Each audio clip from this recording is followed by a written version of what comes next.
Hello, everyone. Well, thanks for attending my talk.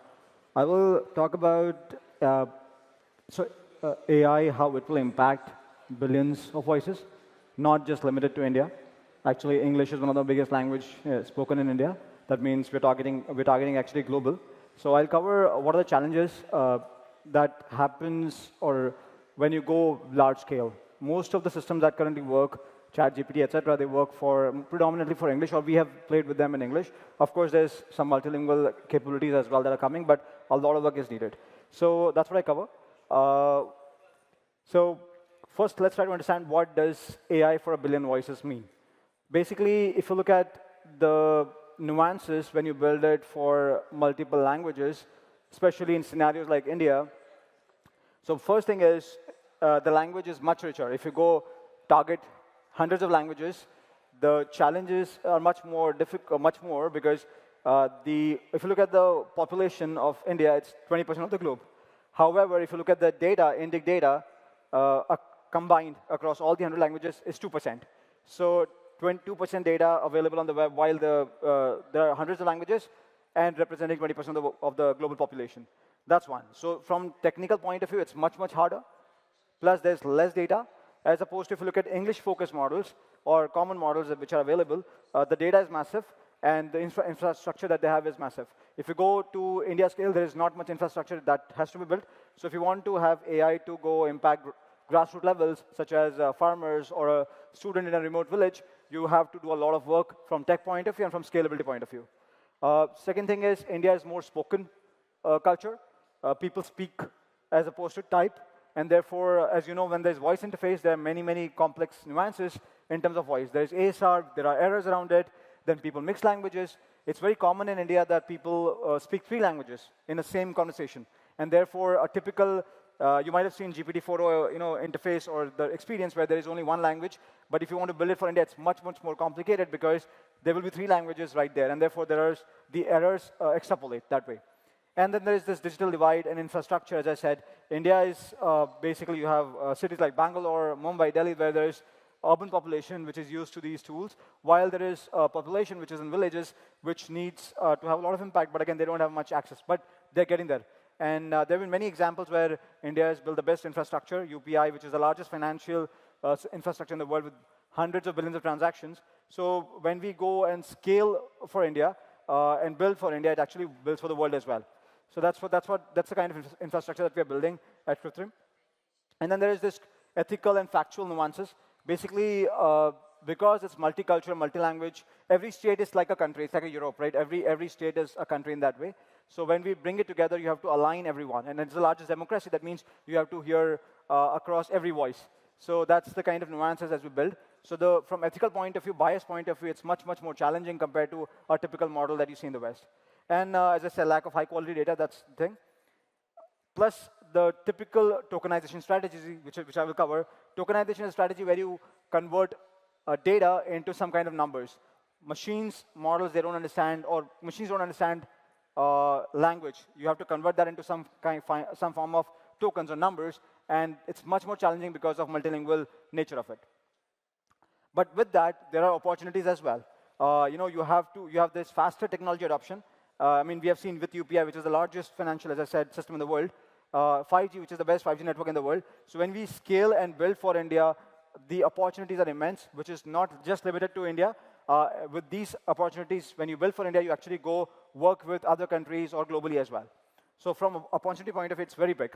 Then it is the largest consumer base, as I said, and it is also the largest number of developers in the world. So as we build it, those developers escalate, or the efforts that they put, it actually leads to much more impact, and therefore, again, across use cases, across languages, and across domains. And as I said, this led to grassroots level impact across education, healthcare, farming, coding use cases, etc. So if you want to build for India, what do you do, right? I just spoke about the challenges and opportunities, but we need to know what is required. So as I said, fine-tuning does not work for India. If you take llamas or mistrals, they don't work for India scale. There are multiple reasons, and I will show you results and why that doesn't work. First thing is that if you look at the current models, most of them are trained on Roman or Latin languages. That means predominantly English in many ways, and they lack contextual understanding. As in, as I said, in India, there are many languages where you can keep on combining many, many words, and a word in Indian language can mean a paragraph in English. So that leads to much more contextual challenges. And there's this biased data. If one of the things that you might have seen recently, a couple of months ago when Gemini came along, someone asked a question, generate an image of Pope, you saw an Indian woman represented as Pope. So there are many nuances on or biases involved in when you build for nuances like India. Also, a lot of these models which are driven by Roman or data on the web, predominantly by West, that is not factually correct. So we have to also enable that, how to make it more sovereign, more local, and I'm sure that is a challenge for Singapore. A lot of the countries which are building their own systems, there are facts which are grounded to the sovereigns of the countries or local cultures, which is very different from how people have been perceiving them. So how do we address these challenges? So we built our own foundational model. We built a foundational model around 6 months ago. We launched it. It is used by millions of users in India. It's like an app, like ChatGPT-like app, which you can play. Anyone can use it. It's also available on a cloud for developers and also as an app, as I said. And we're currently building a massive multimodal model which can take voice, vision, as well as text. And with that, the first version that we launched, which is already available, it was trained on 2 trillion tokens, NDIC tokens, plus English. And it was done with unique mix of, to make sure that it works across many languages, especially official languages. It can generate in many languages, including German, Chinese, etc. But we try to make it work really good for NDIC languages, which are official. Then we had to build our own tokenizer, which I will cover. And it's trained on millions of SFT examples, fine-tuning examples, to make sure that it can cover a lot of these use cases. And the capabilities of this model, it is able to understand and comprehend and generate across multiple NDIC languages. It understands NDIC nuances, as I said, culture, history, facts, and use cases which are relevant for India, so that those kind of use cases are also covered by our model. And that was just our first model that we launched. It has the reasoning capabilities are quite good compared to the size of the model that is. I think it is one of the best in that class of the models. We are integrating voice capabilities to it to make it more natural. So I talked about tokenization, this is my slide where I want to cover that why fine-tuning models doesn't work for India. If you take Llama, this is Llama 3, which is the best, and it was supposed to be better for multilingual. Llama 2 is even worse, but this is Llama 3, which is supposed to be, as I said, good for NDIC languages. It is terrible. As in, if you look at the tokenizer, this is called something called token-to-word ratio.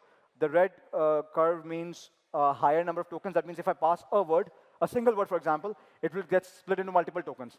The more tokens you have, the more cost developers have to pay. And also the accuracy is worse because model does not understand the tokens. For example, if I pass a word, every character will break into many, many tokens. That's not what you want. A good tokenizer is the one which can convert a word into minimum number of tokens. And that's what we built. And if you see the comparison of ours versus, let's say, Llama 3, and this is the tokenizer which I show is even the older one. We have even better tokenizer for NDIC languages. But you see that across NDIC languages, these models which are fine-tuned, they don't work. And this is a comparison of another example of why fine-tuning doesn't work. Many developers in India and across the globe, they fine-tune llamas or llamas and Mistral, etc., or Gamma from Google, fine-tune for different languages such as Kannada Llama, Tamil Llama, Eravat. They don't work as well compared to what Krutrim built. And we have a technical report which is coming, or it's available as well. But we compare them across tasks, and you would see that, and in fact, we also compare with ChatGPT, which is state-of-the-art. So, and GPT-4 evaluation is also going on, and we are still, in many, many areas, we are still better. But of course, our new model will be much significantly better because of the capabilities that are coming along. These are 2 examples of translation and multiple choice question answering, where you can see that the model that we built, Krutrim, it's significantly better. Another thing that we built is something like perplexity. India, you have to be factually correct. For example, people interact with voice. Not a lot of them are educated. And it's still developing country. So education is yet to cover the entire population. Now, that means we have to be factually correct. India is the largest consumer. We have like 300, 400 million active users using phones, and it's only growing. And people use voice to get information such as what is the weather, given the weather, how should I address? A farmer would try to understand the weather and then try to act accordingly. Then there is a student who is trying to understand some concept. Again, it is one of the largest. It is one of the largest. It is for the young population, and therefore there is education involved in there. So we want to be factually correct there as well. And then there's health. Health is still a challenge. There is infrastructure being built. So we want to make sure that whenever people ask questions about a kind of health issue, our model is accurate. And to do that, we built something like integration with search engines. And with that, we try to build or deliver factually correct answers, something like perplexity, as I mentioned. And you see that on the left side, orange is our curve. And you will see that top two are basically, the first two actually are the models, which are some of the state-of-the-art models in the world for search, and including perplexity. You will see that we are quite there in terms of accuracy. On the right side is the hallucinations. Models have capability or tendency to hallucinate or made up information, such as, I may ask, when did Roger Federer go to moon? And then our model might say he went to moon in 2020, right? And they have this tendency to generate factually or made up queries. So even though you may feel it is correct, but it is not. So they make up stuff which you don't want. And if you see in the right side, the second curve, our hallucination rate is much lower compared to state-of-the-art conversational search engine, which are connected to web. Then there are use cases or scenarios where we outperform GPT-4 as well in some, especially low-resource languages, as you see, which again is state-of-the-art. And as I said, in the class of the model where it is trained, for example, Llama 2, in terms of flops. Flops is basically floating point operations, or you can think of it like intelligence, which is embedded into a model. We do significantly better compared to Llama 2 in English, despite passing much lesser tokens in English. And again, we are quite there. Again, we are still behind state-of-the-art models, and we have to do a lot of work, which is happening by our team. Our team is working on that, and we are getting there. And we'll hopefully be in the top few models in the world, across languages, across use cases. And again, we showcase high performance across many benchmarks. Reasoning, math, coding, etc., etc. So what is needed to build AI for India? I just mentioned that we build a model, but how to make it work, how to scale it for India or for the globe. So we are building something called stack. We are building full AI stack. Krutrim is building full AI stack. By that, what it means is that we are designing our own chips.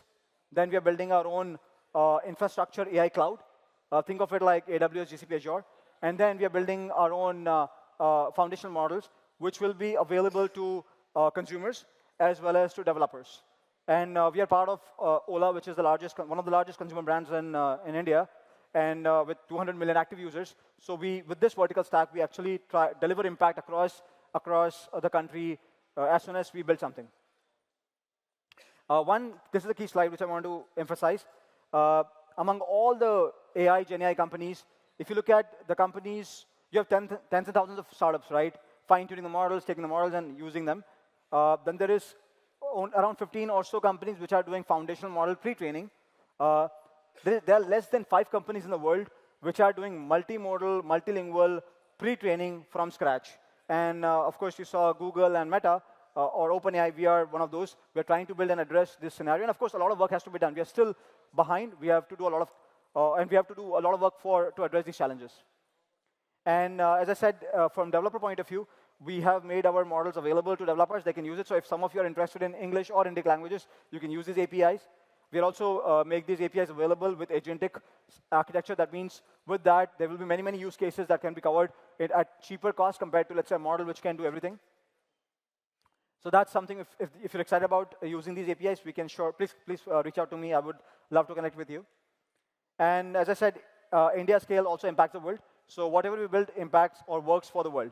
So if you have any more questions, I'm available here for 2 days, and you can reach out to me on LinkedIn or Twitter. Thank you, everyone.